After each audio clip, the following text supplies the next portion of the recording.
ప్రగతి ఛానల్కు స్వాగతం. నేడు రాష్ట్రంలో పాఠశాల విద్యలో ప్రతిదీ సవాలే. జగన్ ప్రభుత్వం అసంబద్ధ విధానాల వల్ల రాష్ట్రంలో పాఠశాల విద్య గందరగోళంగా మారింది. హేతుబద్ధీకరణ కారణంగా ప్రాథమిక విద్యలో విద్యార్థుల సంఖ్య తగ్గిపోయి కొన్ని చోట్ల బడులు మూతపడుతున్నాయి. విద్యార్థులు చదువులోనూ వెనకబడుతున్నారు. 6, 7, 8 తరగతులు చదువుతున్న వారిలో 41.58% మంది తెలుగులో ఒక పేరాను చదవలేకపోయినట్లు గత ప్రభుత్వం నిర్వహించిన బేస్లైన్ సర్వేలో బహిర్గతమైంది. అసర్ నివేదిక 2022 ప్రకారం 3వ తరగతిలో 24.3% మంది cat, red, sun, new, fan వంటి తేలికైన ఆంగ్ల పదాలు చదవలేకపోయారు. విద్యార్థులు చదువులో వెనకబడిపోతున్నట్టు సర్వేలు చెబుతున్న పరీక్షలో మాత్రం భారీగా మార్కులు సాధిస్తున్నారు. మార్కులకు పిల్లల సామర్థ్యాలకు సంబంధం లేకుండా పోయింది. బోధనలో సమస్యలు, సిలబస్పై అస్పష్టత, హేతుబద్ధీకరణతో ఉపాధ్యాయులు, విద్యార్థుల అవస్థలు ప్రభుత్వ విద్యా వ్యవస్థకు చిక్కుల్లో పడేశాయి. ఈ పరిస్థితుల్లో పాఠశాల విద్యా వ్యవస్థలో ప్రతి అంశము కొత్త ప్రభుత్వానికి సవాలుగా మారింది. 2020-21లో ఉపాధ్యాయుల సన్నద్ధత, విద్యార్థుల సామర్థ్యాలను పట్టించుకోకుండా ఒకేసారి 1 నుండి 6 తరగతులకు ఆంగ్ల మాధ్యమాల్ని అమలు చేశారు. అప్పటి వరకు తెలుగు మాధ్యమంలో చదివిన విద్యార్థులు ఆంగ్ల మాధ్యమంలోకి మారాల్సి వచ్చింది. ఏటా ఒక్కో తరగతికి అమలు చేస్తూ ప్రస్తుతం 10వ తరగతికి వచ్చింది. ప్రస్తుతం బడుల్లో పాఠాలు చెబుతున్న ఉపాధ్యాయుల్లో ఎక్కువ మంది తెలుగు మాధ్యమంలో చదివి ఉద్యోగాల్లోకి వచ్చిన వారే. వీరు కొన్నేళ్ల పాటు తెలుగులోనే పాఠాలు చెప్పారు. వీరికి ముందుగా శిక్షణ ఇచ్చి వారి సామర్థ్యాలను పెంచిన తర్వాత ఆంగ్ల మాధ్యమాన్ని అమలు చేస్తే బోధన బాగుండేది. కానీ ఆంగ్ల మాధ్యమాన్ని ప్రవేశపెట్టిన తర్వాత ఉపాధ్యాయులకు శిక్షణ కార్యక్రమాలు నిర్వహించారు. అవి పెద్దగా ప్రయోజనం ఇవ్వలేదు. ప్రస్తుత 10వ తరగతి విద్యార్థులు వచ్చేడాది మార్చిలో పబ్లిక్ పరీక్షలు రాయనున్నారు. ఆంగ్ల మాధ్యమం అమలును ఎవరూ తప్పు పట్టడం లేదు. అమలు విధానం సమర్థంగా ఉండాలని విద్యావేత్తలు సూచిస్తున్నారు. విద్యార్థులకు సరైన బోధన అందకపోతే ఏ భాష సక్రమంగా రాకుండా పిల్లల భవిష్యత్తు అగమ్య గోచరంగా మారుతుందని ఆందోళన వ్యక్తం చేస్తున్నారు.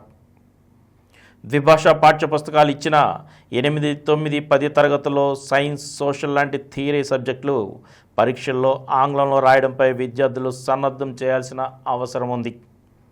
పాఠశాల విద్యలో సిలబస్పై వైకాపా ప్రభుత్వం అనేక ప్రయోగాలు చేసి ఉపాధ్యాయులు, విద్యార్థుల్లో గందరగోళంగా నెట్టేసింది. 2021-22 వరకు రాష్ట్ర సిలబస్కు అమలు చేసిన గత ప్రభుత్వం 2022-23లో ఒక్కసారిగా 8వ తరగతి వరకు సిబిఎస్ఈలోకి మార్చింది. ఇప్పుడు ఈ విద్యార్థులు 10వ తరగతిలోకి వచ్చారు. రాష్ట్రమంతా రాష్ట్ర బోర్డు పరిధిలోనే అన్ని బడుల్లోనూ సిబిఎస్ఈ సిలబస్నే అమలు చేస్తుండగా 2025-26 నుంచి ఇంటర్నేషనల్ బకలారియట్ సిలబస్ను అమలు చేసేందుకు గత ప్రభుత్వం ఒప్పందం కుదుర్చుకుంది. దీని అధ్యయనం కోసం ఆ సంస్థకు 4.86 కోట్ల రూపాయలను చెల్లించింది.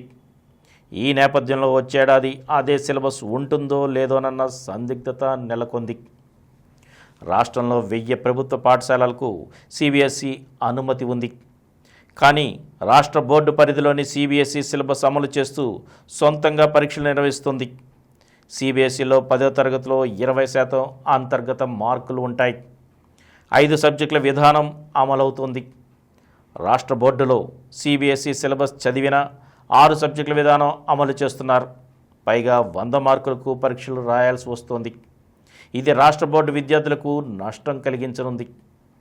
ప్రభుత్వ పాఠశాలల్లో టోఫెల్ అమలు చేస్తున్నారు.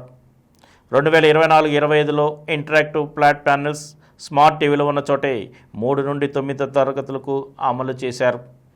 ఇవి లేని బడుల్లో విద్యార్థులకు టోఫెల్ బోధన అందలేదు. కంటెంట్ అందించడంలోనూ జాప్యం చేశారు. దీంతో గత ఏడాది టోఫెల్ మొక్కుబడిగా మారింది. టోఫెల్ను ఆంగ్ల ఉపాధ్యాయులతో బోధించాలి. ఉపాధ్యాయుల కొరతతో అలా జరగడం లేదు. కొన్ని చోట్ల తెలుగు భాషా ఉపాధ్యాయులతోనే చెప్పించడంతో అది మొక్కుబడి తంతుగా మారింది. విద్యార్థులకు ఆంగ్ల భాష కమ్యూనికేషన్ నైపుణ్యాలు అవసరమే. అయితే వాటిని అందించేందుకు సరైన విధానాలు అమలు చేయాలి. ఆంగ్లం రాయడంతో పాటు మాట్లాడే నైపుణ్యాలు పిల్లలకు అందించాలి. టోఫెల్ కోసమే ఏడాదికి 145 కోట్ల రూపాయలకు పైగా ప్రభుత్వం వెచ్చిస్తోంది. బైజూస్ కంటెంట్తో 8 నుండి 9 తరగతుల విద్యార్థులకు ట్యాబులు ఇచ్చారు. ఆన్లైన్ పాఠాలు వింటున్న విద్యార్థులకు సందేహాలు వస్తే వాటిని నివృత్తి చేసే విధానం లేదు. విద్యార్థులు పాఠశాలకు వచ్చినప్పటి నుంచి తరగతుల్లో పాఠాలు వినడానికే సమయం సరిపోతుంది. రెగ్యులర్ సబ్జెక్టులతో పాటు అదనంగా టోఫెల్ తరగతులు పెట్టారు. బైజూస్ కంటెంట్ ఉన్న పిల్లలు పూర్తి స్థాయిలో వాడుకోలేకపోతున్నారు. ట్యాబులు పాడైనా, స్క్రీన్లు పగిలిపోయినా సకాలంలో మరమ్మతులు చేయడం లేదు. ప్రభుత్వ పాఠశాలల్లో ప్రవేశాలు తగ్గుతున్నాయి. ఏటేటా విద్యార్థుల సంఖ్య పడిపోతోంది. 2018-19లో 39.29 లక్షల మంది విద్యార్థులు ఉండగా ఇప్పుడు ఈ సంఖ్య 36.54 లక్షలకు పడిపోయింది. కరోనా సమయంలో విద్యార్థుల సంఖ్య పెరిగినా ఆ తర్వాత పిల్లలు ప్రైవేటుకు వెళ్ళిపోయారు. 1వ తరగతిలో చేరుతున్న పిల్లల సంఖ్య తక్కువగానే ఉంటుంది. ఏటా 10వ తరగతి పూర్తి చేసి 3 లక్షల మంది వెళ్ళిపోతుండగా ఈ స్థాయిలో కొత్త ప్రవేశాలు ఉండటం లేదు. 46 పాఠశాలల్లో గతేడాది ఒక్కరూ చేరలేదు. రాష్ట్రంలో 2021-22లో 10వ తరగతిలోపు 16.29% మంది పిల్లలు బడి మానేసినట్లు సమగ్ర శిక్ష అభియాన్ ప్రాజెక్టు అనుమతులు మినిట్స్లో ఇటీవల వెల్లడించింది. డ్రాప్అవుట్స్ ప్రాథమికోన్నత స్థాయిలో 1.62%గా ఉంది. ఏకోపాధ్యాయ పాఠశాలలు రాష్ట్రంలో భారీగా ఉన్నాయి. రాష్ట్ర వ్యాప్తంగా 44,000 పాఠశాలలు ఉంటే వీటిలో 11,000 బడులు ఒక్క టీచర్తోనే కొనసాగుతున్నాయి. అక్కడ 1 నుండి 5 తరగతులు, 1-2 తరగతులు ఒక్కరే బోధన చేస్తున్నారు. ఏది ఏమైనా సర్కారీ బడులను గాడిలో పెట్టడం ఇప్పుడు కొత్త ప్రభుత్వం తక్షణ కర్తవ్యం. మరో అంశంతో వచ్చే ఎపిసోడ్లో కలుసుకుందాం. అప్పటి వరకు సెలవు.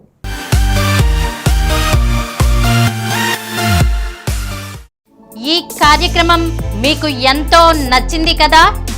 ఇటువంటి మరిన్ని వీడియోల కోసం అనతి కాలంలోనే 20 కోట్ల వ్యూస్ సాధించిన డాక్టర్ సమరం మల్టీ ఛానల్ నెట్వర్క్ సమర్పించు గోరా ప్రగతి ఛానల్కు సబ్స్క్రైబ్ చేయండి, లైక్ చేయండి, మీ ఫ్రెండ్స్కి షేర్ చేయండి.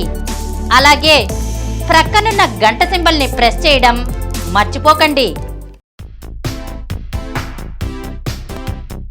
Please download Samaram Channels app from Google Play Store and watch your favorite channels. Click the bell icon and subscribe to the channels.